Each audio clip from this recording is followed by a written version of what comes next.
Okay, and we are up. What is going on YouTube?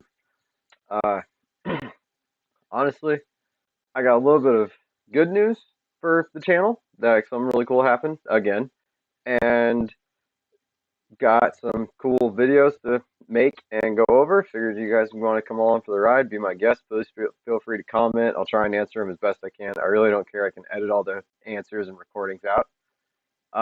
But yeah, so all that being said, I'm going to go ahead and hit record, and we are going to get into shooting some of these videos. The first one's going to be the Arkansas State fossil.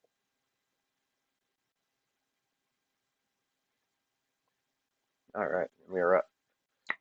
What is going on, YouTube? Welcome back to another video, and in today's video, we are going to go over the state fossil of Arkansas. And this is actually a little bit off because Arkansas actually doesn't have a state fossil, but it does have a state dinosaur, and I thought we could go ahead and go over that. But before we do that, though, guys, I have something really cool to show you.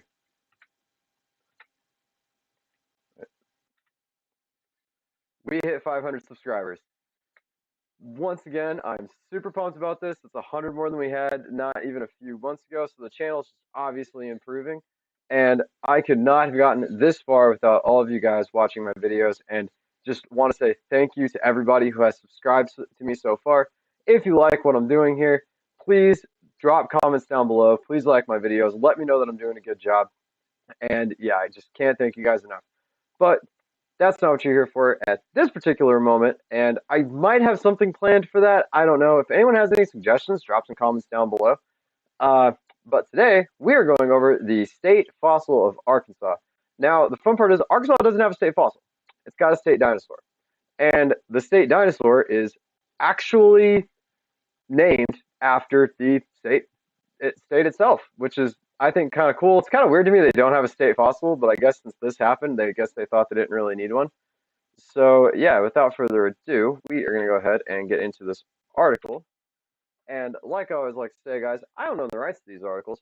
I just use them to push along information. This particular one is coming from fossilera.com. Please go over there and show them some love. Arkansas State Fossil Arkansausaurus. And yeah, I mean that's pretty much exactly what you would think it is. It's named after the state. So I guess they found it in that state. I don't know. So while Arkansas does not officially have a state fossil, it does have a state dinosaur. Arkansausaurus was designated as the state dinosaur in 2017. In 1972, a partial dinosaur foot was found by Joe Friday in a gravel pit near Locksburg, Arkansas. Near Locksburg, Arkansas. The bones were not initially recognized as dinosaur fossils, as no previous dinosaur fossils had been found in the state. It wasn't until several months later that geology professor at University of Arkansas saw the bones and took them to a colleague. He identified them as coming from a small theropod dinosaur, possibly related to Ornithomimus. Um, Ornithomimus is the big, tall, running ones that you guys see in Jurassic Park.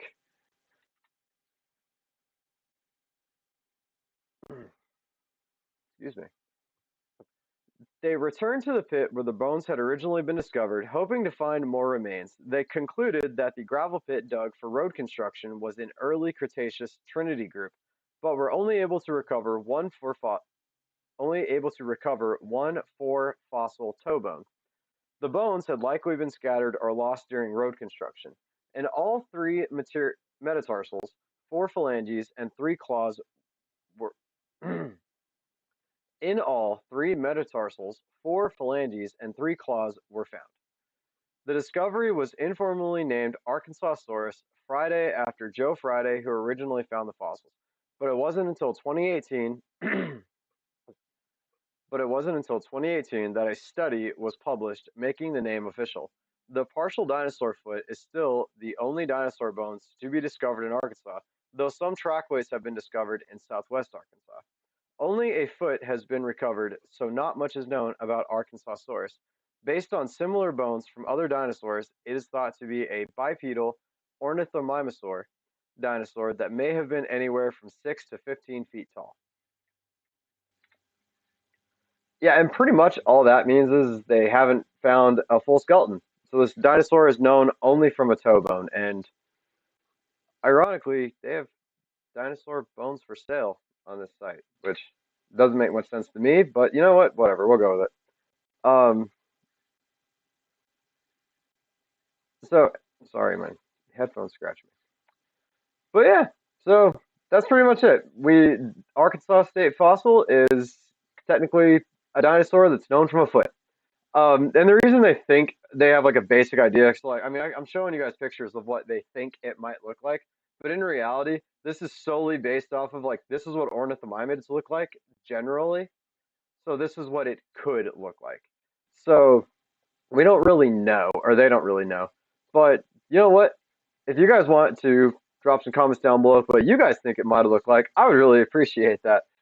And yeah, so I just want to say thank you guys for, sticking with me. Now you guys know. If you guys knew that already, please let me know. If you're from Arkansas, please let me know. And until next time, guys, please go ahead while you're down there and hit that like, comment, subscribe, as well as drop that notification bell so you never miss a video from me. And I will see you guys next time for another video. And oh god, I gotta sneeze. Crap, it went away. That's not good. I mean, it's gonna come back. Alright, y'all. We gotta set up for this next one. Here we go.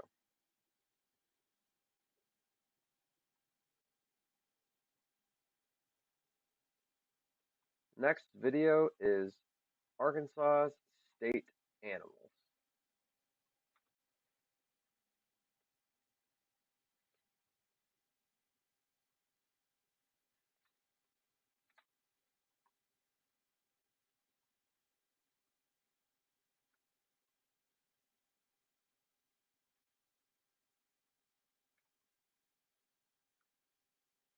So this is what's fun about going live to do this. Now everybody can kind of see, like, this is some of the work that just goes into YouTube videos, at least the way I do it. So if you stick around for the lives, you get a little bit extra. If you don't, meh, is what it is.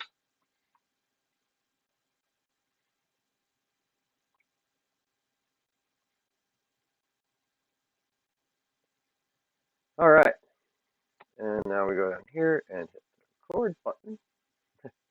What is going on, YouTube? Welcome back to another video, and in today's video, we are going to go over the state mammals, or the state animals, I guess, of Arkansas. So we're running down all 50 states with this. I already do another series where I'm about halfway through, where I'm doing it with the cryptids. So if you want, check it out on Saturday. It's Cryptid Saturdays. But in order to do that, you guys got to go ahead and hit that subscribe button. And you know what? While you're down there, drop some comments down below. Do you guys know what the Arkansas State fossil is? Here's your chance to do it before I spoil it for you. And go ahead and hit that like button and turn on the notification bell so you never miss another video from me. All that being said, guys, let's go ahead and get into this article, the Arkansas State Mammals.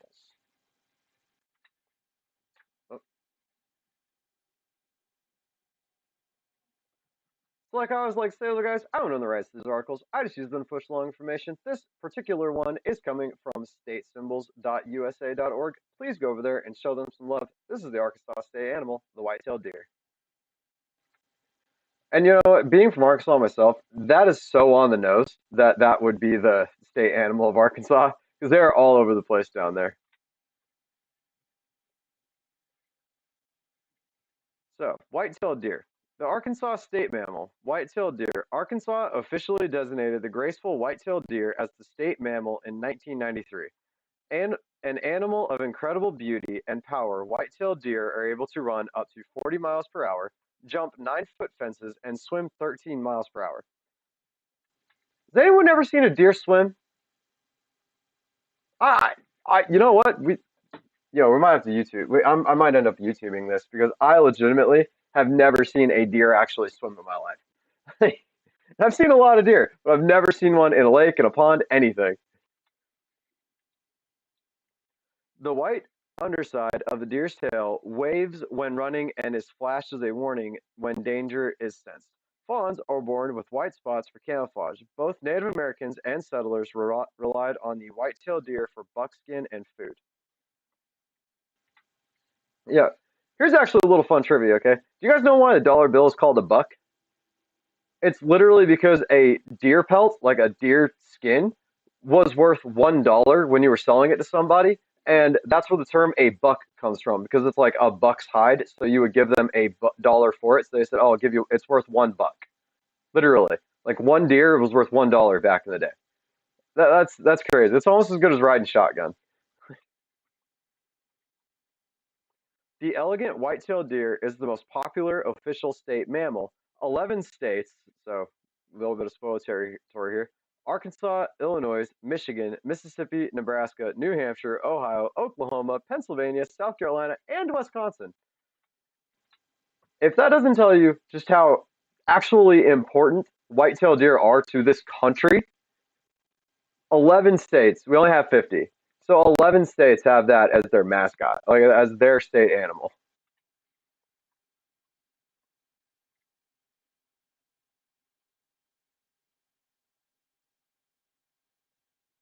Oh, that's it. There are a lot of videos.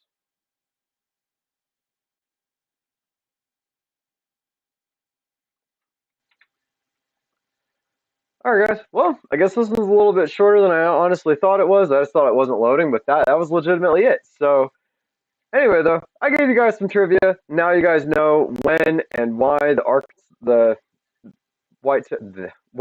the white-tailed deer is the state mammal of Arkansas. So yeah, like I said before, guys, please drop comments down below. Did you guys know that? Did you guys know that fun little trivia about the buck? And if so, I'd like to know in the comments down below. While you're down there, remember, hit that likes button, hit that subscribe button, and turn on that notification bell so you never miss another video from me.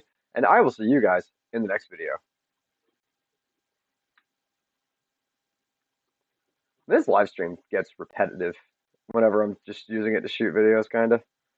Sometimes I wish I had, you know, a little bit more forethought. Man, I'm gonna have to switch gears. It's actually starting to bug me. I gotta remember on the next one to take my glasses off when I'm doing this intro. This next one's the fun one though. It's the Cryptid Saturday one.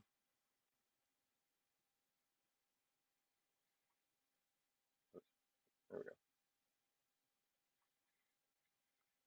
But like I said, you guys check out the lives. You get the stuff just a little bit sooner. I've actually got 3 more videos lined up that we can do too after this.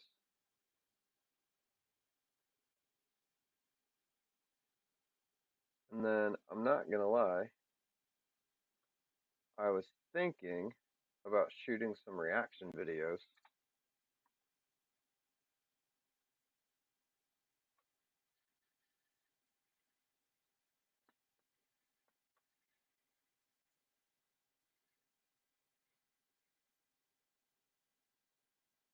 No, I can't see none of this. Somebody's getting some spoilers.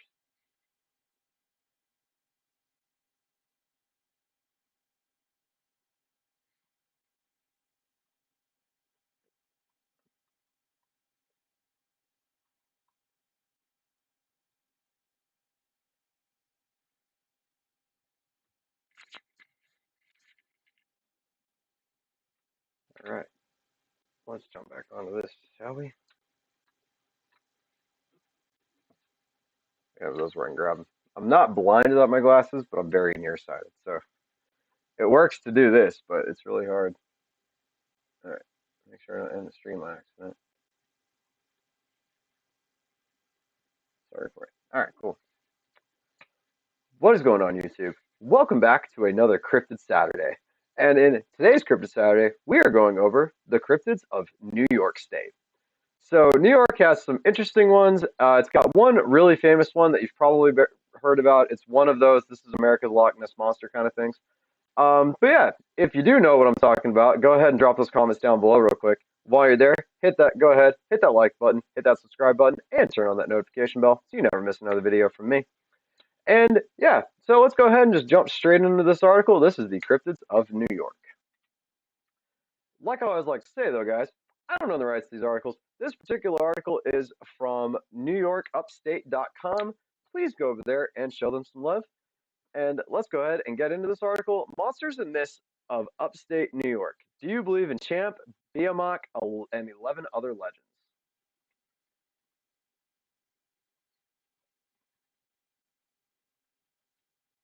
Upstate New York's rich history is also riddled with myths about monsters, ghosts, and other paranormal phenomena. These 13 legends have captured the imaginations of New Yorkers and people across the country. Many of them have become cryptids, perpet- purported, purported, Uh, purported creatures that have yet to be verified as real, and have true believers who claim to have seen mysterious creatures or have other evidence of their existence. Number one, Champ. Does this long-lost cousin of the fabled Loch Ness Monster in Lake Champlain, one of the most well-known cryptids in upstate New York and Vermont, is that of Champ, a supposed lake monster that dwells in Lake Champlain and shares many characteristics with the well-known Scottish legend. Cities and towns in the region celebrate Champ at festivals and have integrated him into their tourism campaigns, but some true believers have attempted to use scientific equipment to verify that many sightings of Champ. Okay, so here's the deal with Champ, okay?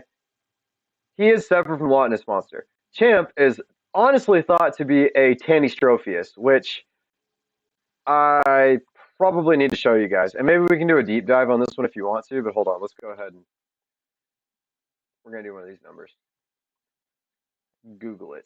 See if I can spell this. T-A-N Tanny Row Theus.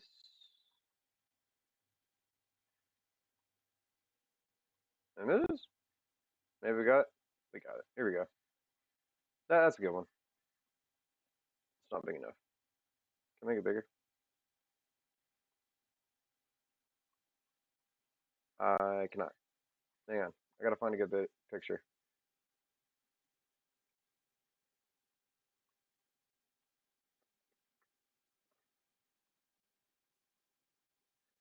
What in the hell? Okay, there we go. That was good. May not level out. Okay. But anyway, guys. So this is Tanystropheus, okay? It's essentially a fish eater that kind of has just a exceptionally long neck and exceptionally long tail and really small legs, whereas the Loch Ness monster is thought to be a plesiosaur, which was a fully aquatic marine reptile. So when it comes to Champ, the odds are good. It is not what it is because the Lake Champlain was like a glacier formed lake, so it's highly doubtful there's actually an ancient reptile that lives in there.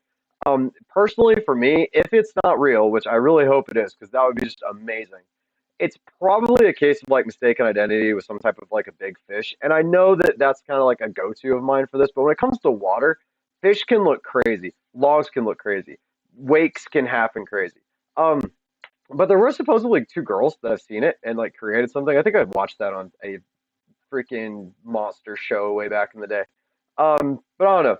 Do you guys think Champ is real? Please let me know. I hope he is, but let me know what you guys think.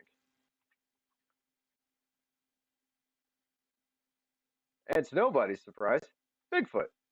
There have been Bigfoot sightings, or sorry, there have been sightings of Bigfoot or Sasquatch all across the United States, including some in upstate New York. The humanoid, monkey-like creature actually enjoys protections under a local ordinance in Whitehall, New York, and two regional festivals celebrate his supposed existence. One true believer, Adirondack Jack Leak. Yo, if you ever watch this, I'm sorry for butchering that name.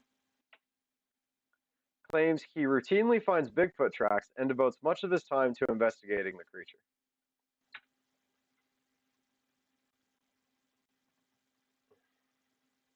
Um, yeah, so to be honest, I don't know what it could be up in New York. New York has bears. I know they got bears, so it could be bears. It could just be hillbillies running around. Could very well just straight up be Bigfoot. So, but what I find funny about New York is it actually just has protection, so you can't kill it. Like they believe in it enough to where they are giving it protection. They actually give Champ protection too. That's another thing I didn't mention in the Champ for the Champ thing.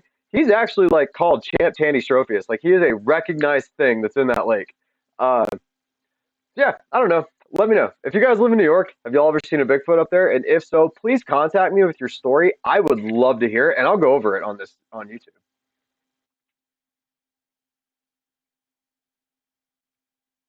The White Lady.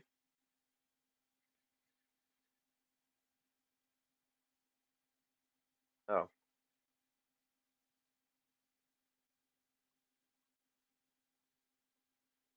there we go. So I don't actually cover ghosts on this. I try and stick more to the cryptids because ghosts are a little bit more fun. Now we could talk about ghosts if somebody actually wants me to start talking about it. I need comments down below, but if not, I'm just gonna stick with the cryptids. Um, Champ isn't the only. Sorry, Georgie. Champ isn't the only lake monster rumored to exist in upstate New York, though. Georgie, the supposed beast of Lake George, has long since been admitted as a hoax. Georgie was actually believed to be a sea serpent caught by Harry Hatteras, but years after the catch, Hatteras admitted that the 10-foot monstrosity was actually painted on a piece of wood as a prank to win a wager. Since then, several real sightings have also been reported, and the possibility of a different monster in Lake George hasn't been put to rest completely.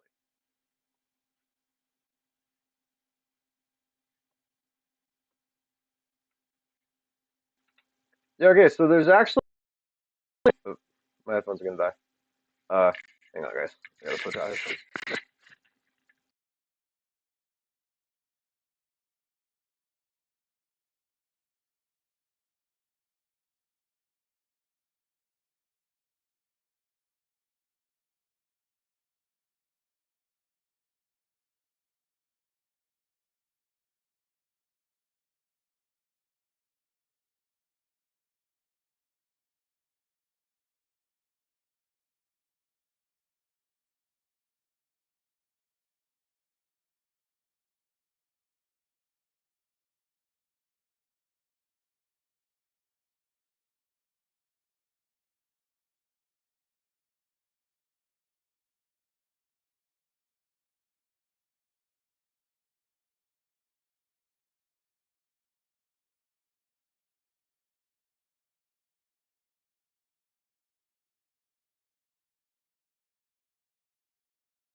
All right, and I'm back. Sorry about that. And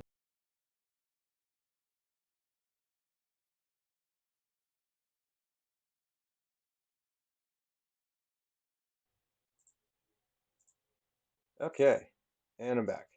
Like I said, sorry about that. Change one more thing here. Don't want the LED.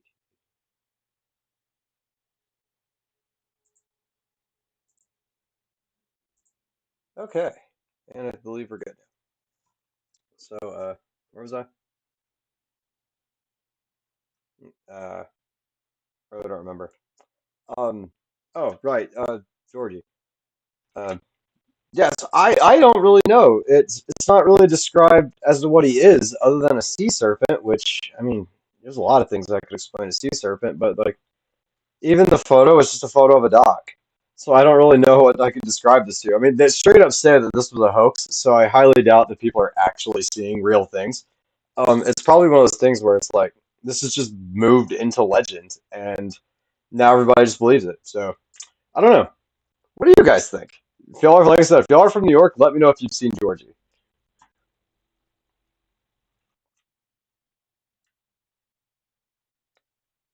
Okay. Sue, and there he is. A legendary two-headed trout is. Sorry, I can't get through this with a straight face. Okay. Sue, a legendary two-headed trout, is said to dwell beneath the surface of Junction Pool, where the Beaverkill River and Willem Willowemic, the Willowemic Creek converge. Hence, Hensi Biomac. Yeah, I 100% apologize for my pronunciation of these names. In Roscoe, New York, the story goes that the fish grew a second head trying to decide which way to go at the emerging waters. But most recent Biomac sightings was in 2000 when a man named Paul Daly said he hooked the fish. Daly claimed he saw both heads as it leapt from the water, but the head that wasn't hooked bit the line and the fish got away.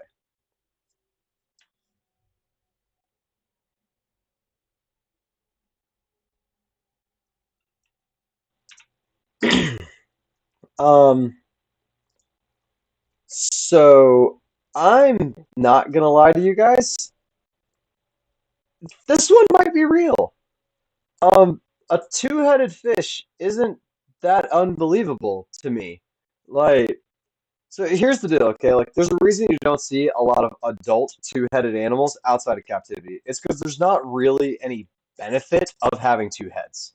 Um, you're so a lot of the ones that are born like that generally want they either generally don't make survive the birth, and if they do, the mom's usually dead, so they are very quickly picked off. And even if the mom does survive, they just don't make it. They're usually slower. They're not as good. It's the same reason why you don't see albinos in or like melanistics that much out in the wild, or all these color morphs that we have. Is because things like that just don't do well in the wild. But but there are those rare exceptions, and honestly, I mean, in 2000, I don't know what the, I don't know how long it takes for something to become a legend, but like 2000 wasn't. I mean, that's only 23 years ago. Fish live that long.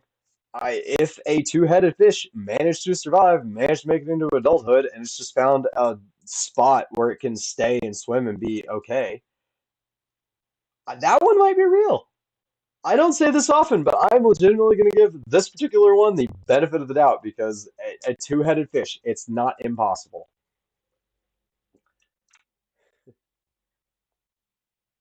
Okay. Oh God. I'm not gonna be able to pronounce this one. Like I gotta show you guys this. Look at that. Ear Eur Uranus Petrovolix Gabinensis.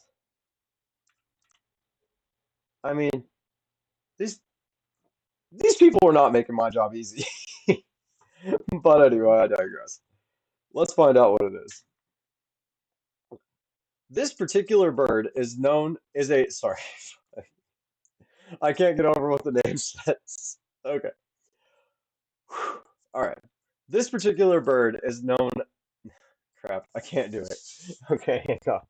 I'm not even reading this from a script, and I forgot to turn the damn slideshow back on. Okay, here we go. No, wrong button. Ah, crap. No, wait. Saturday. Turn that off. Bring the slideshow back. Okay. Hmm, excuse me. Yeah. This particular bird is a known hoax perpetrated by a professor at Cornell University in the early 20th century. The bird is actually said to have lived in the Gobi Desert. Later, W. Sharp published a 34-page article detailing the anatomy, ecology, and evolution of the bird. Numerous people bought into the hoax before it was revealed to be an elaborate ruse.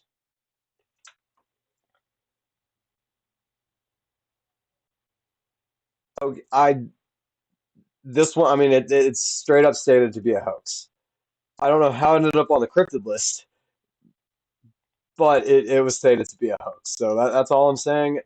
Birds and fossils are easy, and people are gullible. So I, yeah, Ma mountain lions.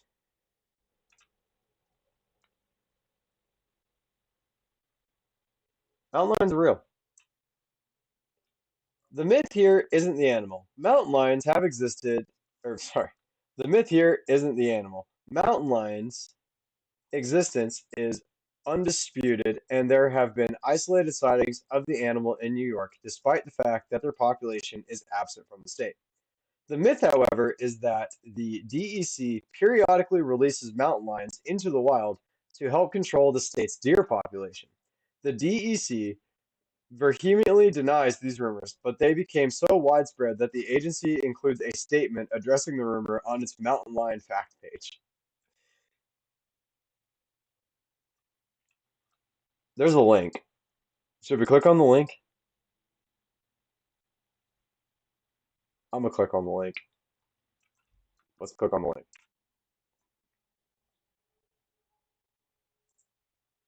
This is me clicking on the link.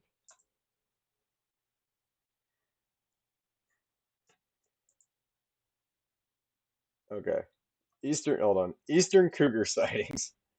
Eastern cougar mountain lions do not have a native self-sustaining population in New York State. They have been absent from the state since the late 1800s. However, there have been a few isolated sightings. Each sighting involving cougars that are not native to New York. A couple of sightings involve capped mountain lions that escaped. Okay, hang on. Okay, here we go. False rumor. DEC releasing cougars to control deer. Rumors have been circulating for the past few years that the DEC has released cougars to control deer populations. Some of these rumors claim that Officer Jones participated in the release, or that people have actually seen cougars with ear tags or neck collars. So they must have been released by a state. This is not true. The DEC has never released cougars, despite what you may hear to the contrary. All photos below have been circulating on the internet with false claims they're from New York. Captions next to the image indicate where the original photo was taken. Please do not recirculate these images.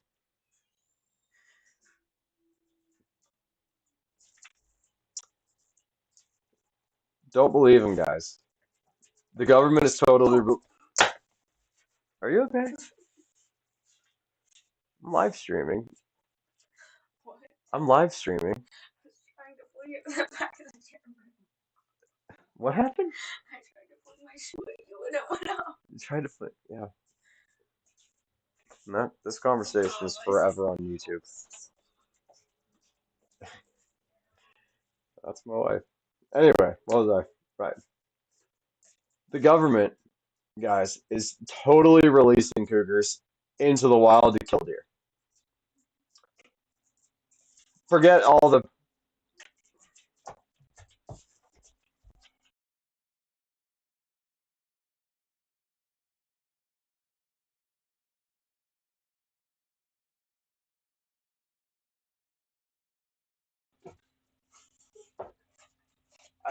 You know, I have a button, and I push it, and the camera goes away, right?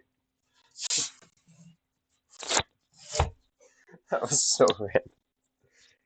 So hold on, I'm gonna tell you guys what just happened. Okay, my wife just because she doesn't like to be on camera, came into our room where I'm recording, flipped the light switch off, and then crawled down below the desk. Well, that's when I switched off to the be right back screen, and then just crawled behind me to where she's out of frame so she could get a laundry basket.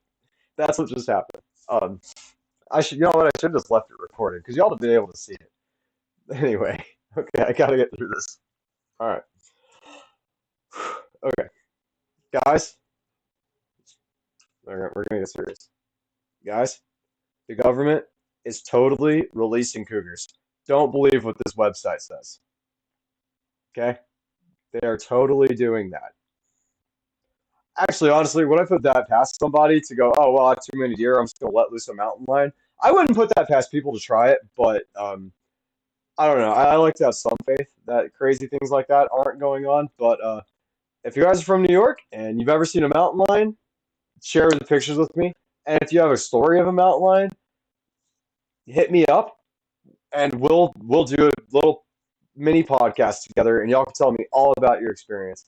Um, All that being said, though, guys, that was the last one in the article. So if you guys liked what we had, if you guys knew about any of these cryptids prior to this, please let me know in the comments down below. And while you're down there, guys, please remember, hit that like button, hit that subscribe button, turn on that notification bell so you never miss another video from me. As well as go ahead and follow me on all my social medias, which will be coming up next. And until next time, guys, I'll see you next Saturday for Cryptid Saturdays. Oh, holy crap. All right, well. I have a few more that we can go ahead to do because I've only been, live for about 36 minutes. Um, and yeah, so I guess I can pull up some more. What are the next ones? Oh, I'd have to drop that down. Let's see.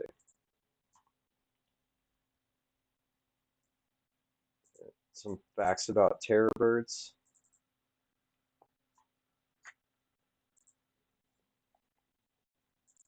The largest birds in North America. That might be fun. And then North Carolina cryptids.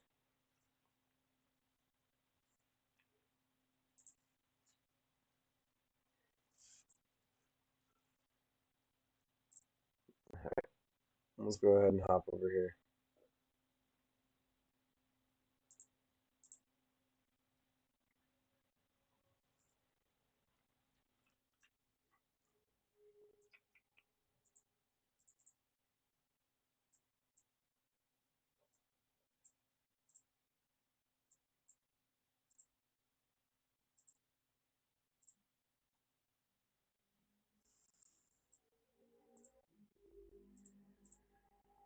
Whoops.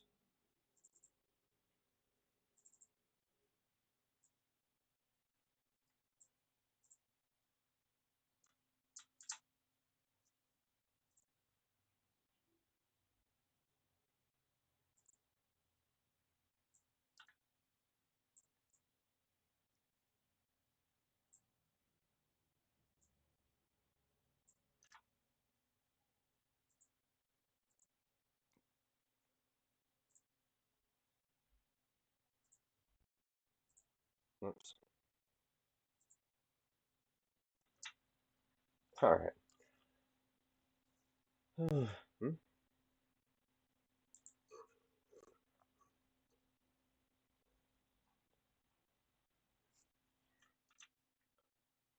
Oh, wrong button.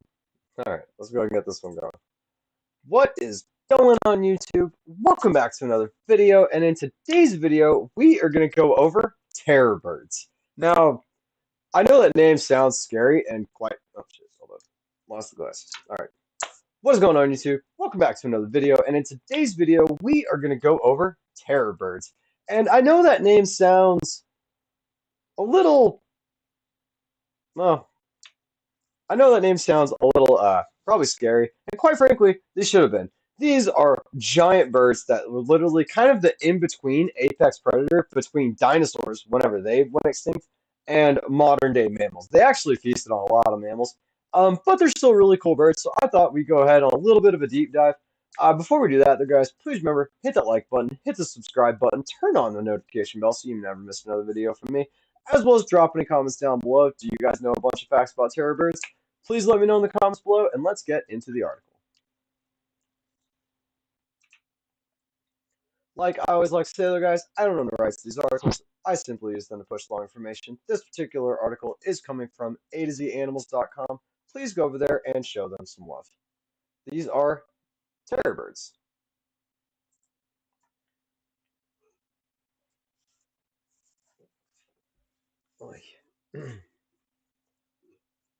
So, terror birds in the kingdom of Animalia, they are technically extinct. They were obviously carnivores. Okay. Excuse me. The aptly named terror bird was a feathered predator that ruled the forests and plains of South America shortly after the dinosaurs died out. The giant flightless birds were characterized by large weapon-like beaks that have been linked to a pickaxe. Despite their huge size, the terror bird was faster than a modern horse. Yeah, so basically think about like a giant ostrich with a beak that will just tear your brains out. Description and size. Phorusrhacos. Once again, apologize for pronunciations, guys. Is the scientific name of this large genus of flightless birds. The name means rage bearer in Latin for some unknown reason. It's an unknown reason. I guess, technically they are extinct, so there's no real way to know. However, the name terrorbird is more commonly used for this clade of monstrous carnivorous bird that ruled the South American ecosystem between 60 million and 2 million years ago. Commonly considered the largest flightless bird of all time, the Phorusrhacos stood at over 3 meters, more than 10 feet. It was no doubt one of the apex predators of its reign and held that spot until other large predators like the saber-toothed tiger moved to South America from the north. Scientists estimate that the terror bird might have weighed about 130 kilograms or 280 pounds. Unlike modern flightless birds, like the ostrich, which has relatively small heads and beaks, had the terror bird's head was quite large, and it had fearsome beaks that hooked like that of modern birds of prey, like the eagle. The Phorusrhacoses, yeah, okay, I'm just gonna start using terror bird. I'm tired of butchering this. The terror bird's small wings made it impossible for the bird to fly. However, the wings had an unusually sharp claw which the bird could use as a weapon. But perhaps the most formidable weapon it had was the axe-like beak, which could tear into prey and kill them instantly. The terror bird had long, skinny legs that were adapted to running. Their thick, scaled feet had sharp talons for attacking prey. The bird's immense stride length and large heart suggest that it could run faster than a horse at full speed. So this is what you got to imagine. An ostrich, but bulkier, with a claw that it can stab you with, and a, basically a pickaxe swinging down at you as it's running. And that's the best description of a terror bird.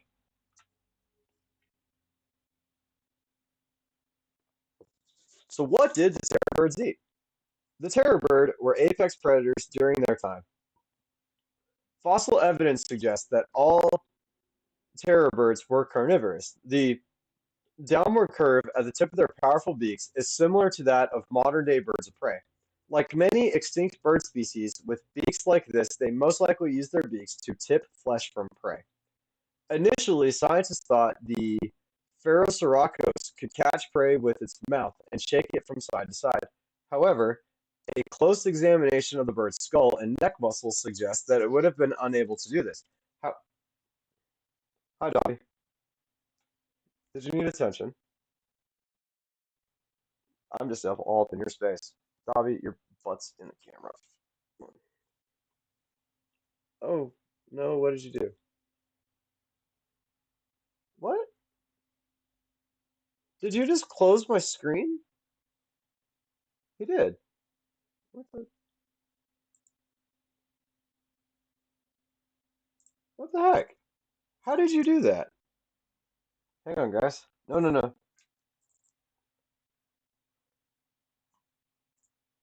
I gotta get my stuff back.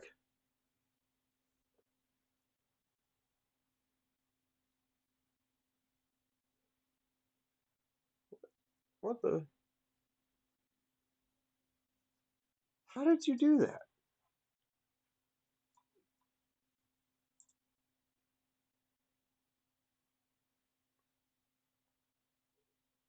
There we go.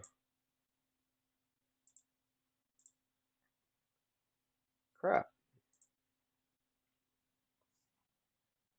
Man, he is shedding like crazy. I feel like he's got his butt scratches. There you go.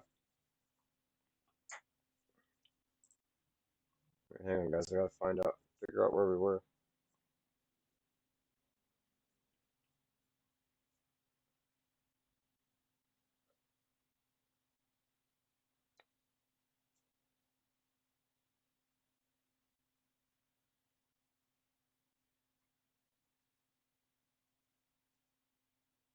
Okay, there we go. Initially, scientists thought Porus could catch prey with its mouth and shake it from side to side. However, a close examination of the bird's skull and neck muscles suggests that it would have been unable to do this. However, it could exert a significant downward force on prey animals. Scientists are also divided on the theory that the birds could have been a scavenger. They had a varied diet that consisted of any animal smaller than them. And that's most predators, if I'm being honest with you. They're not going to turn down free food. Like if they don't have to like work to catch it and they can just find meat, then they're just going to eat the meat they find. Like that's any animal today. Even lions do that. So habitat, when and where it lived. The early Miocene to middle Pliocene period was the peak of the terror bird's reign. It was about 20 million to roughly 1.8 million years ago. During this time, South America was an isolated continent, and the terror birds reigned supreme as the top predator for millions of years. Many of their fossils have been discovered in the Santa Cruz Formation in the Santa Cruz province of Argentina. Grasslands, deserts, and steppes characterized the region at that time. And the terror birds most likely favored the grasslands and woodlands as the preferred habitat. Their range might have covered the Patagonian region on the southernmost edge of South America, and now covers part of a present-day Argentina and Chile. Threats and predators. Holy crap. For a long time, the Pherosorachos were the biggest birds on the island. I'm sorry. For a long time, the terror birds were the biggest birds on the isolated South American continent. However, the emergence of the Isthmus of Panama, a land bridge connecting South and North America 2.7 million years ago, allowed the saber-toothed tiger and other big predators to migrate to South America, tipping the power balance in the area. Given the terrorbird's size and ferocious appearance, it is unlikely that any of these new predators could prey on it. It could defend itself using its beaks and claws. However, the invading species, like the Smilodon, were prolific hunters as well. They could have outcompeted terrorbirds and displaced it as the top predator. And yeah, I mean, they might have just been more efficient. Also, I think there's some people that'll say that terror birds were actually on their way out already. Like they were kind of in a decline, and then the saber-toothed cats came and just it was just the last, what's the it was just the final nail in the coffin for the terror birds. Discoveries and fossils, where it was found. Argentina paleontologist Florentino discovered the first Chiracos fossil in 1887. The first known genus identified was the Phorochiracos longissimus, and the description was based on a jawbone fragment. Initially, the giant bird was thought to be a herbivorous mammal due to its massive size. Later in 1891, the discovery of the fossil confirmed that that the initial discovery was a giant bird, not a mammal. Remains have been found in various localities in the Santa Cruz province of Argentina. A more recent fossil discovery in Comalo, Argentina, revealed new information about the shape of the bird's skull, confirming that it had a hooked rostrum that was more than half the length of the rest of the skull. Recent findings also showed that the bird was probably faster than initial estimates. So it's faster. This thing was already fast enough, and they're like, nope, we were wrong. It's actually faster than what we thought it was. Yeah, it's got to be coming up on the end, right? Yeah. Okay. Extinction. When did it die out? The emergence of the Isthmus of Panama about 2.7 million years ago marked the beginning of the end for the terror birds of South America. As part of the fauna interchange that followed, many ancient carnivorous cats, dogs, and bears crossed into South America. This increased competition for food between the terror birds and the invading species. Forest, the terror bird's population declined sharply afterwards, confirming the theory that the new arriving predators contributed to their disappearance. The terror birds disappeared about 2.5 million years ago. The species went extinct along with other prominent predators native to South America, like the Sparacidonts and the terrestrial Sebecid crocodilians.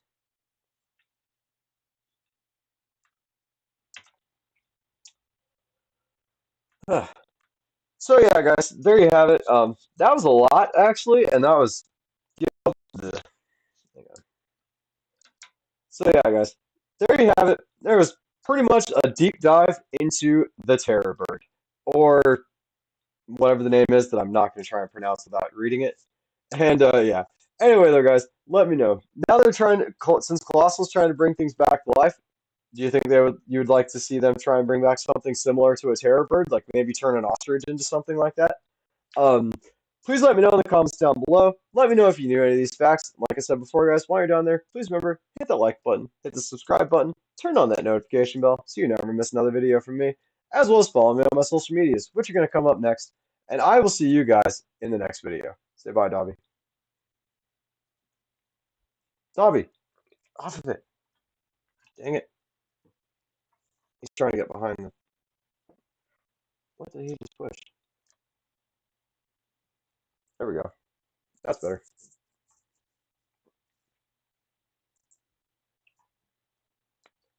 Ugh. Okay. I will be right back. Guys, I gotta get this drink.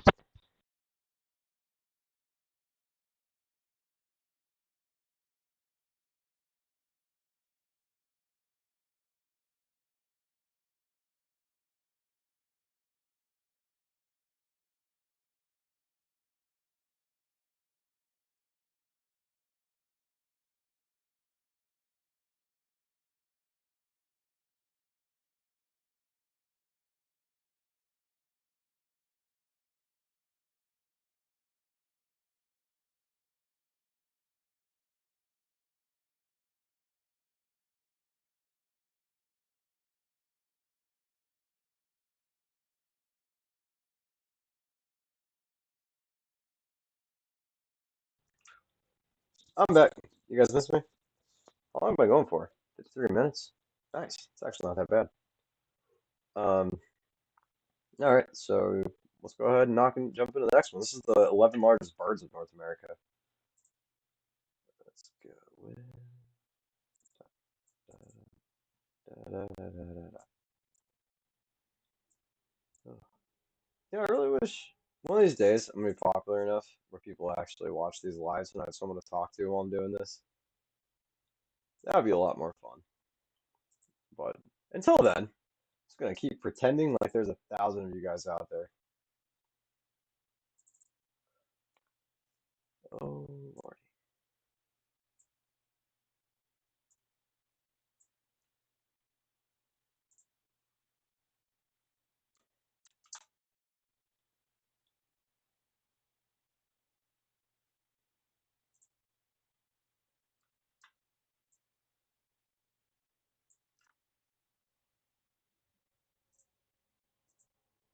Fucking hide. Okay. Y'all about ready for this? What's going on YouTube? Welcome back to another video, and in today's video I'm going to go over the 11 largest birds in North America. Mind you, these are not the tallest birds, they're the biggest flying birds that we have. If you guys would like to see me go over the tallest birds in North America, please go ahead and get this video up to like, 10 likes, and I will do that. And honestly, it might be on the list, but give me those 10 likes and I'll make it the next video. So anyway, um, or at least the next video as soon as I can possibly get it out. But anyway, let's go ahead, hop in these articles. Do you guys have any guesses as to what will be on the list? If so, go ahead without cheating, drop them in the comments down below. And let's go ahead and jump into this article. Oh, but while you're down there, guys, or drop them in the comments down below. And while you guys are down there, please, while you're there, oh my God, I can't talk today. Um, do you guys have any ideas on which birds might actually have made this list? If you do, drop your guesses down in the comments down below. And while you're down there, guys, please go ahead, hit that like button, hit the subscribe button, turn on that notification bell so you never miss another video from me. And let's go ahead. Like I always like to say, though, guys, I don't own the rights to these articles. I simply use them to push along information. This particular article is coming from NorthAmericanNature.com. Please go over here and show them some love. This is the 11 bleh. This is the 11 largest birds of North America.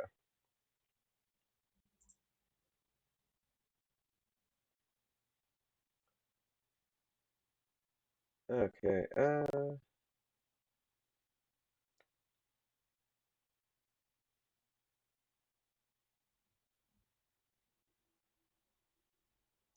okay, so a caveat, this is by wingspan. So, hold on. North America is a continent of diverse landscapes. It ranges from the Bering Arctic of the far north to the southern heat of Florida. In North America, six major biomes range from the tundra to the desert, which, with such a diverse landscape, it's no wonder the wildlife here is just diverse. There are many species of North American birds. Whether you measure in wingspan or weight, there's no denying that some birds here are larger than others. We will count down the 11 largest birds in North America by their wingspan. Read on to learn about the biggest birds you can see in North America. So that's pretty much what we're at. I might skip that in the actual video. All right. Number 11, the great horned owl. Great horned owls are easily recognizable by the tufts of feathers on their heads, which sometimes earns them the nickname cat owls. Their wingspan reaches 1.37 meters, 4.5 feet, and their body is about 0.6 meters, 2 feet long. They usually weigh in at 5 pounds, or 2.25 kilograms, or 5 pounds.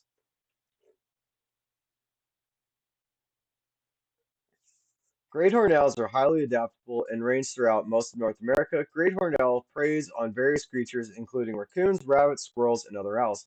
They hunt using their large eyes and have excellent night vision. They also have fringed feathers that allow them to fly silently and sneak up on their prey. Great horned owls are the classical owls of fairy tales. They're called the hoo-hoo sound that owls are known to make. Huh. I didn't know that. I thought all owls made that noise, but I guess not. My camera, that light. I wonder how is that light actually helping? I don't know if I move it over here. That's better, I guess. I don't know. I kind of like it where it was.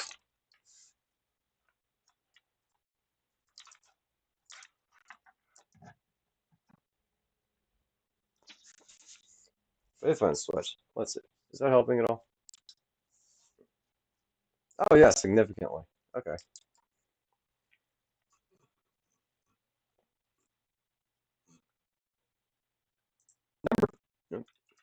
Number 10, snowy owls. Snowy owls are beautiful birds with a giant wingspan of nearly 1.5 meters, 5 feet, and a body length of 0.75 meters, 2.5 feet. They are on average 2.72 kilograms, 6 pounds, but some adults have weighed in at just 3 pounds. Hmm.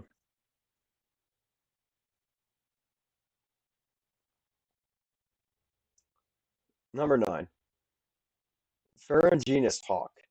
This bird is the largest of North America's soaring hawk species. Ferruginous hawks have a wingspan of 1.5 meters, 5 feet, and can be 0.60 meters, 2 feet long. They only weigh up to 5 pounds. You know what, hell, I need to go back. I have to do some arranging of the thing. Snowy owls prefer to eat and can eat as many as 3 to 5 daily. Oh, snowy owls prefer to eat lemmings and can eat as many as 3 to 5 daily. This adds up to more than 1,600 lemmings a year. They supplement their diet with rabbits, rodents, birds, and fish. Snowy owls usually hunt by sitting on a perch and looking for prey, and once spotted, they soar off after it. They live year-round in the Arctic and northern Canada, and in the winter they have been known to come as far south as the north of the United States. Birders are always excited about the chance to see this rare bird.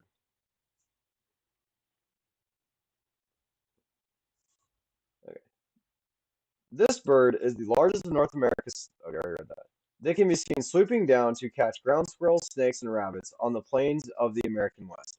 They have been observed diving at 150 miles per hour. Their preferred habitat includes lowlands, plateaus, plains, valleys, and desert edges. Ferruginous hawks come in two different color patterns, a light morph and a dark morph. Great gray owl. Great gray owls are one of the tallest at almost 1 meter, 3 feet long, and their wingspan is often just over 1.5 feet. Meters, or sorry, is just over 1.5 meters, 5 feet. Despite their impressive height, they weigh less than 1.81 kilograms, 4 pounds. Great gray owls spend their days in dense evergreen pine and fir forests with small openings or meadows nearby for hunting. They eat primarily small mammals, including voles, pocket gophers, shrews, squirrels, and weasels. Great gray owls have been known to travel south when there are vole shortages in the north. They range across Canada and the extreme northeastern United States. They are secretive owls and avoid humans and usually are only found when looking for them. Number 7, turkey vultures. Turkey vultures are often seen soaring on currents high above the ground. They are widespread and are known as buzzards in many places. They are part of the New World vultures. Their large wingspan of nearly 1.8 meters, 6 feet, allows them to glide through the air quickly. They have a body length of just over zero point 0.6 meters, 2 feet, and weigh just 1.36 kilograms, 3 pounds.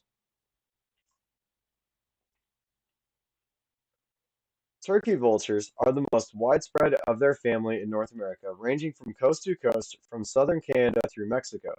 They have great sense of smell and sight to help them locate the carrion they feed on. Turkey vultures can smell carrion from over a mile away and have the best sense of smell out of all birds.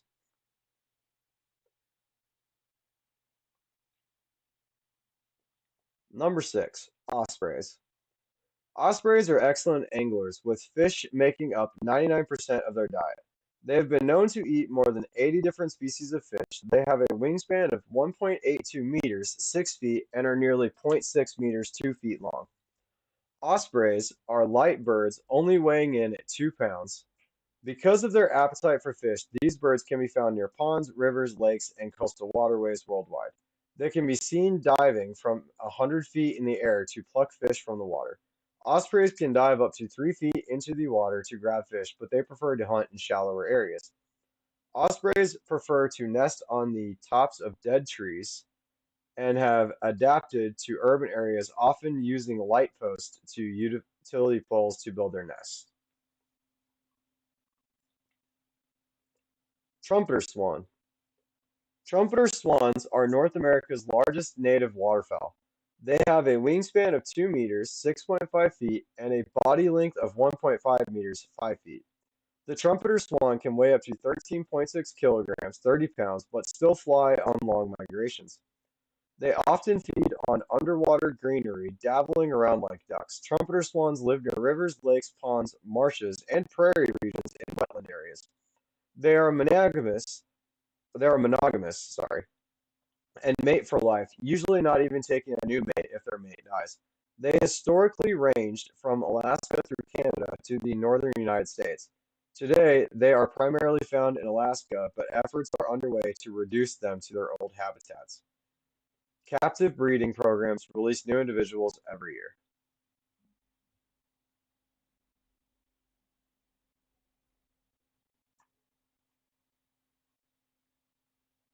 Number 4, golden eagles. This powerful bird is the largest eagle in North America by weight and the national bird of Mexico. The golden eagle's wingspan can reach 2.28 meters, 7.5 feet, weighing 6.8 kilograms, 15 pounds. They have an average body length of 0.9 meters, 3 feet. Golden eagles range from Mexico to as far north as Alaska. Golden eagles can be found in Asia, Africa, and Europe. They are extremely fast, reaching more than 150 miles per hour to pursue their prey. They are known to eat rabbits, marmots, and ground squirrels. However, they are opportunistic and have been observed eating carrion fish and birds. Many farmers used to worry that golden eagles threaten their livestock. However, it has been shown that they have minimal impact and rarely prey upon livestock. Golden eagles are so large they have been documented attacking full-grown deer. Number 3, the bald eagle. The bald eagle is the national bird of the United States. With a wingspan of nearly 2.4 meters, 8 feet, it barely outmeasures the golden eagle. This bird commands the skies with a body length of 40 inches, 3.33 feet, and weighing about 6.35 kilograms, 14 pounds. Bald eagles range from Alaska to Florida and everywhere in between. They have been known to eat fish and small mammals, but mainly carrion because of their scavenging nature. Ben Franklin protested their use as a symbol of the United States. He believed them to be a bird of bad moral character, and argued that the turkey should be the national bird instead. Could you guys imagine if America ended up with the turkey on our flag instead of I personally think that'd be kind of cool, but bald eagles build a massive nest. The biggest on record was 2.89 meters, 9.5 feet in diameter, 6 meters, 20 feet deep, and estimated to weigh 2,000 kilograms, 4,409 pounds. Their numbers plummeted in America due to pesticides such as DDT. The pesticide made their eggshells weak and hatchling rates were low. With careful measures and new laws, bald eagles have rebounded in the wild and are considered a conservation success story. Number 2, American white pelican. The American white pelican has the second largest wingspan in North America. They have a square-cut wingspan of 2.89 meters, 9.5 feet, although there have been reports of larger specimens up to 3.65 meters, 12 feet. The American white pelican can be found in coastal areas during winter after migrating in fall. They can be found in winter in Florida, the Gulf Coast, and California. They can be found in shallow waters in North California, Minnesota, and Manitoba from March to May during breeding. They have white plumage with an orange-pink bill and a pouch. During breeding, they grow a bump on top of their accounts. They have black flight feathers, although these can only be seen in flight. Juvenile American white pelicans have brown crowns and accounts, and their bodies appear slightly dirtier. They generally lay 2 or 3 white eggs, sometimes up to 6. Both parents share incubation for 29 days. And number 1, the California condor. And I actually did an entire video on California condors, so if you guys would like, please go check that one out. California condors are the largest birds in North America. They have an enormous wingspan of up to 3 meters, 10 feet, a body length of 1.37 meters, 4.5 feet, and weigh in 9 kilograms, 20 pounds. California condors are found in the western United States and live in the rocky forested regions of Southern California, Arizona, and Utah. Condors generally feed on carrion, and the California condor is no exception. They have been known to travel up to 160 miles searching for a meal. When in flight, this many birds glide on air currents soaring as high as 4,500 meters, 15,000 feet. The California condor is another conservational success story. The population fell to just 22 birds in the 1980s, but there are now 230 birds in the wild thanks to conservation efforts. An additional 160 birds in captivity are part of a careful breeding program to help rebuild wild populations. These breeding programs aim to reestablish the birds in their historical habitats to maintain their people without human intervention.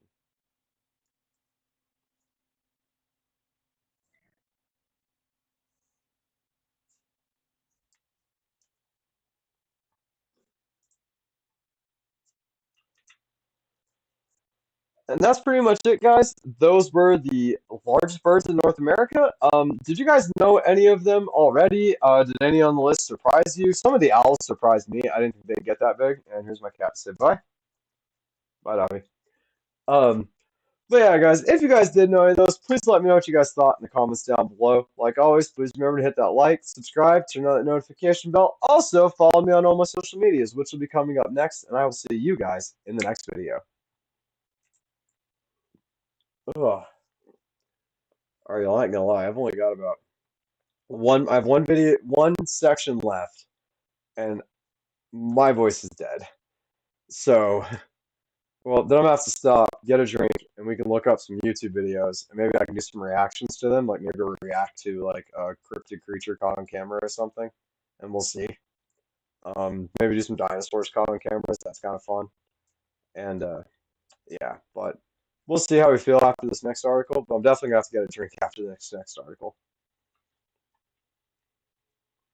So let's go ahead and edit some slideshows.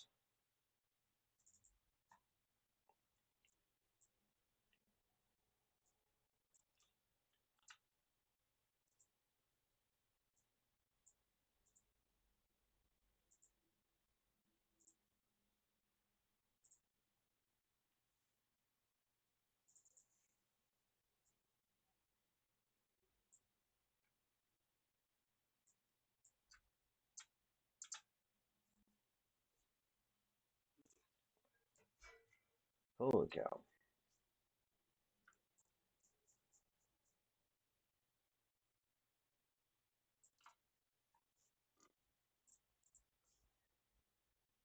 That is a mermaid plot.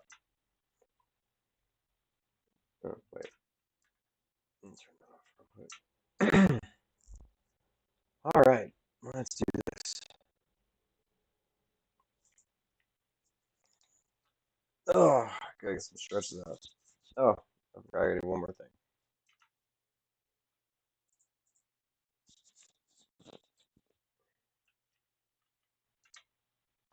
Okay, just these real quick. All right. What is going on, YouTube?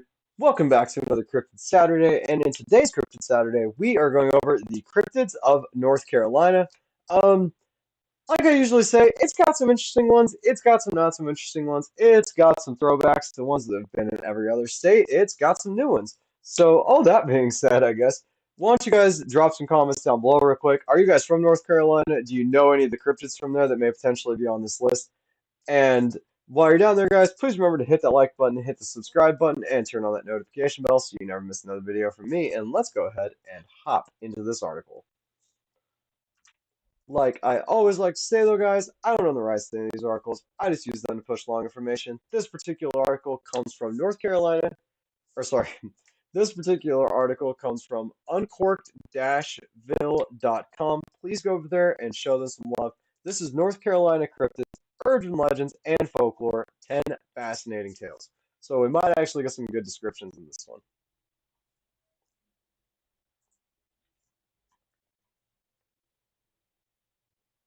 Oh man, there's a lot. Okay, here we go. Bigfoot. If you're going to talk about North Carolina cryptids, you are almost obliged to start with the one and only Bigfoot. Of course, it would be disingenuous to say that Bigfoot has its roots on the east coast of the US, but there have been over 100 reported sightings in North Carolina, so perhaps it vacations here frequently. In any case, that is not as and in any case, that is not an insignificant amount of cases and near misses. It probably goes without saying that Bigfoot is reported to be.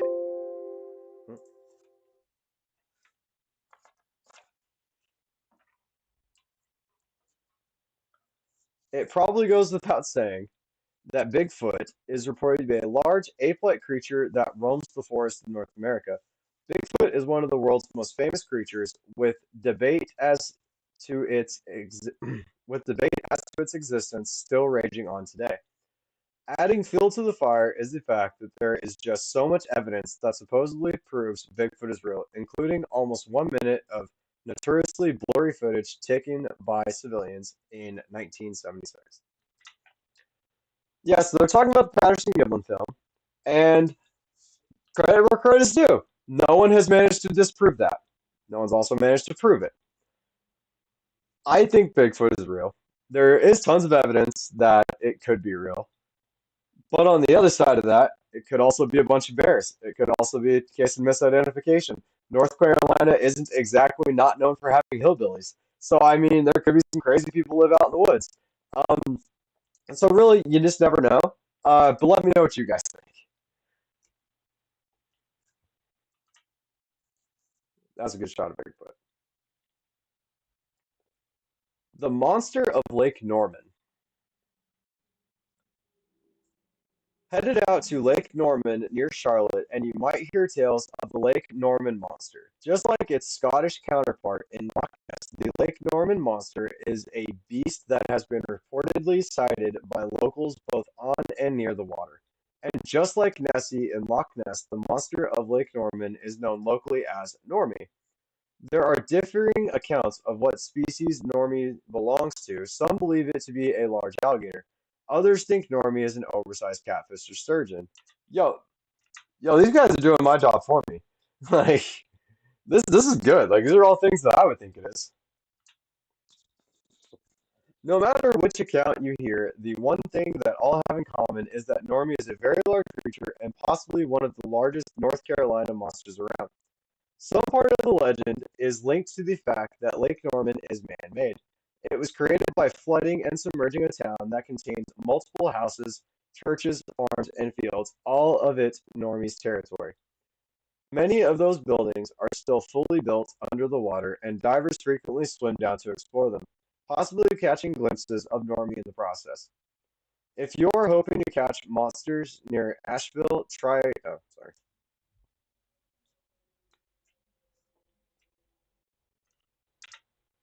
Um, Yeah. So they did it for me. That's what it could be, or it could be a giant monster down there, swimming around, eating that ate all the dead bodies back in the day and now lives in a town. I mean, but also if you're swimming through buildings and stuff like that, like it's creepy. And your mind will start to wander into like crazy places. So I don't know, but let me know what you guys think. Boojum. Boojum. Boojum. Back in 1900s, an eccentric developer named S.C. Sat named S.C. Satterthwaite. I'm gonna apologize for my mispronunciations of these things ahead of time, because yeah, I messed that up. Built the Eagles Nest Hotel high up in Northern Carolina's mountains near Waynesville. Unfortunately, despite being a high-class establishment, it was plagued by the appearance of a strange and unusual creature. This being, nicknamed the Boojum by locals, was said to be 7 feet tall, covered in shaggy hair all over, remind you of anyone, and had two particular habits. First, it was exceedingly fond of gems and is said to be plentiful in North Carolina mountain area. Second, it loved to spy on young ladies trying to bathe in the rivers and lakes of the area. According to the legend, most ladies ran away in fear when they spied the face of the Boojum staring at them, but one in particular did not flee. A girl named Annie, or Maggie in some versions, instead recognized the sadness and lonely soul in his eyes, fell in love, and married the Boojum instead. What makes this one of our favorite legends of North Carolina is the way Annie and the Boojum communicated, by hooting at each other. To know where they were, we got the word hootenanny. That's almost certainly untrue, but we.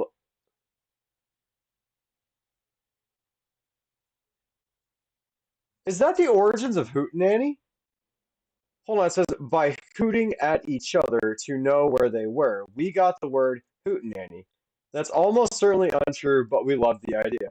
Could that really be where we got the phrase hootenanny from? Close to Waynesville, headed to Maggie Valley. Okay. Okay, so I'm not gonna lie, this just sounds like a pervert in the woods. Um, yeah, that's my best guess. I'm not even saying that's Bigfoot. I mean, Bigfoot's got weird tales like that too, but that just straight up sounds like this is some perverted dude that was just spying on people and stealing their money. Like, but yeah, so my money's on that was just a human. She even married it, so it had to have been at least some form of a human. Of course, that's only if the legend is true, but I'm really hoping it is, because like that's almost like a weird love story. The mermaids of Cape Fear River.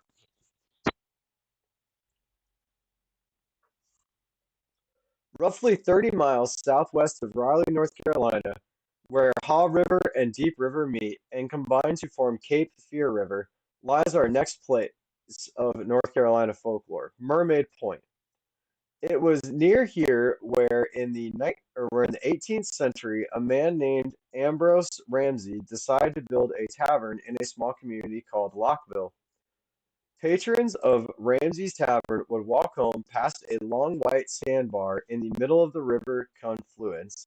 Some reported sightings of mermaids there.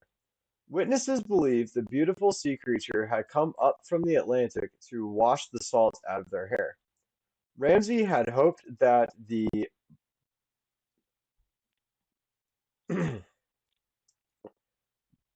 burgeoning Lockville town would thrive, and therefore so would his business. Sadly, that was not to be the case. A flood destroyed the tavern in the late 1800s, and coincidentally, that's when sightings of the mermaid stopped. If you love North Carolina folklore like this, um, oh god, I gosh, damn, my neck's starting to get stiff. Uh, I don't think it was a mermaid. Could have been like a big fish or something, or it was this guy filling this little void thing to try and create some weird, mermaid tourism into the area. And then whenever the flood, which is kind of ironic that its tavern would have gotten taken out by a flood. But yeah, so those are kind of my best guesses. The Beast of Bladdenborough.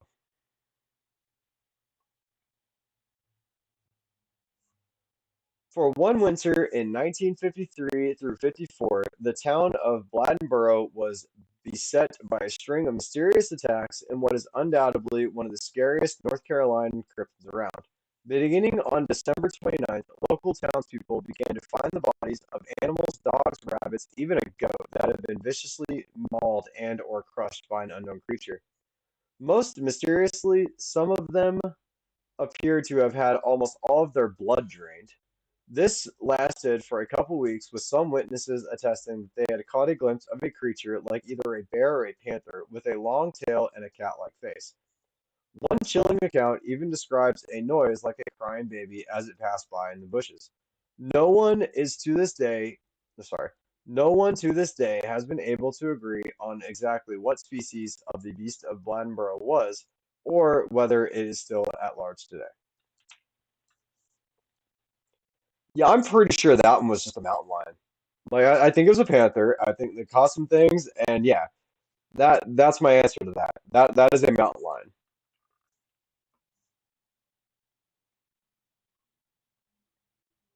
All right.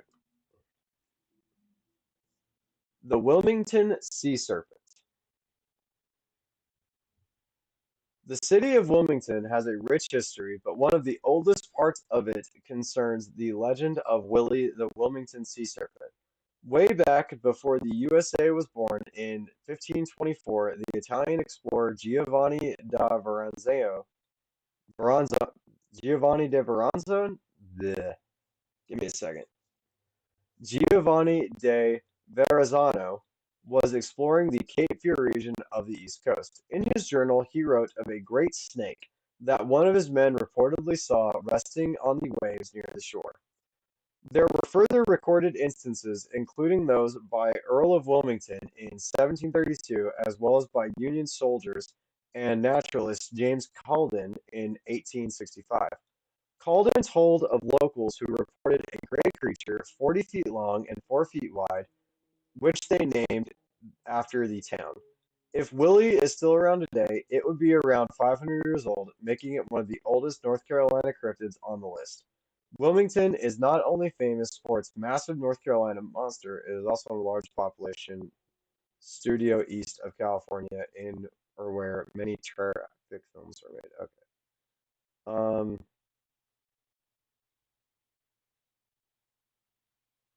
I need to look up a name.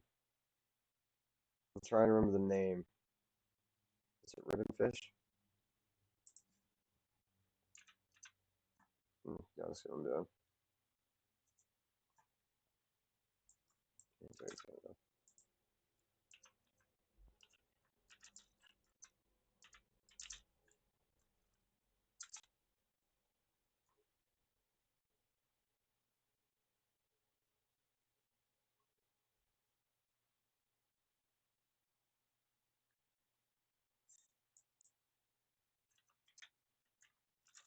Hang on. I'm trying to remember the name.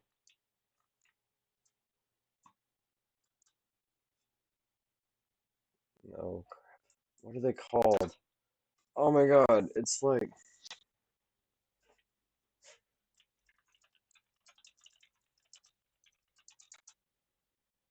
oarfish. There we go. I had to look that up. You guys watching me live actually got to see me do that because I could not remember that name.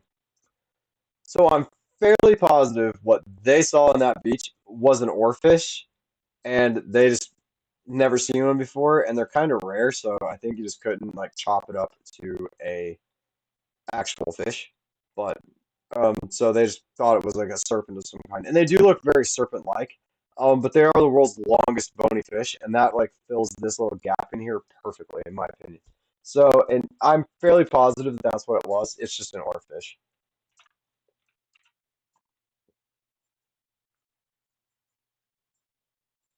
Ulagu?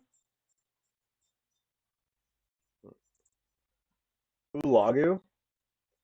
This North Carolina folklore is part of Cherokee legend. There was once a great yellow jacket that roamed the skies of Nantahala River in modern-day Macomb County. The creature was named Ulagu. It was as large as a house and could snatch children up and carry them away. In order to trap Ulagu, the locals people tried to lure it with food, first with a squirrel, then a turkey, then a deer ham, but Ulagu simply carried them all away.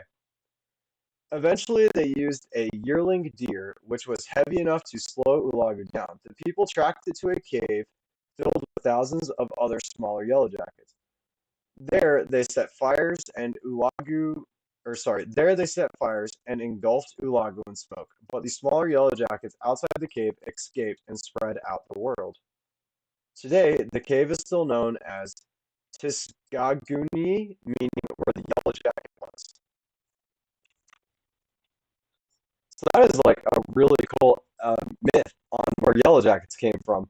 I really don't want to say anything else about that because I'd love for that giant thing to be real. Uh, but also on that, I digress. Why don't you guys let me know what you guys thought in the comments down below. While you're down there, why don't you let me know what you thought of all of these cryptids that we've went over in this video. And while you're also down there as well, please remember to hit that like button, hit the subscribe button, turn on that notification bell so you never miss another Cryptid Saturday, and follow me on my social medias, which are coming up next in this video. So without further ado, guys, I will see you next Saturday for Cryptid Saturdays. Uh, as far as the stream goes, guys, I think I'm done. It's getting kind of late, and honestly, I just don't really want to keep looking up some more. So maybe I'll go live again tomorrow, and we can do the actual videos thing. And see if I can get some reactions. I'm all out of shorts, so I can't see why I wouldn't do that. But hey, 500 subs. We got 503, so let's just keep this gravy train rolling. If I can get to 1,000 and actually get more views, that would be really awesome. Because if I'm being honest with you guys, I would love to just do this for a living. So if I will see you guys on the next live.